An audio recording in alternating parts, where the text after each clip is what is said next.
王茂兴爱心团队连续3档举办寒冬送暖社区友爱活动，无私的付出得到社会上真侪人的肯定甲小听。这次总共有30位善心人士以及团体共同赞助，宴请南区12个里的弱势朋友来食到。你为什么会发起这项活动？主办单位王茂兴董事长表示：因为我较早是艰苦人啊，我感受到这艰苦人的生活过啊，所以我今仔日讲尽一量我的能力有为，安尼来替这社会回馈给这社会，我有甲这弱势关怀一下安尼。希望讲社会有爱心的人士会当来参与安尼。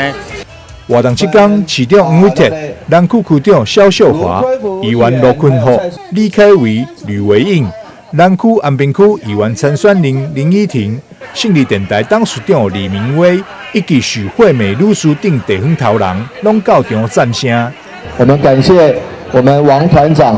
连续3年都举办这个岁末寒冬的餐会，能够让我们好朋友能够有一个快快乐乐的这个过一个快乐的年。我们非常支持这样子的一个活动，那也因为有这么多爱心人士共襄盛举这样子的活动，所以让我们感觉，我们的南区更加温暖有当时好野人穿作势还阁无一定做像安尼啦，所以讲他的行径是大家作势人该学习的。因为疫情的关系，受到很大的影响，可是呢，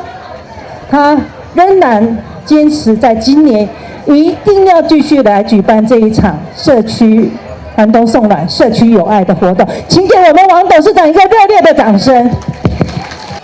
这2档因为疫情的扰乱，有真侪家庭的生计拢受到影响。王茂兴董事长表示，会持续关心弱势朋友。明年寒冬送暖社区友爱活动也将会扩大举办，让温暖遍布到南区各个角落。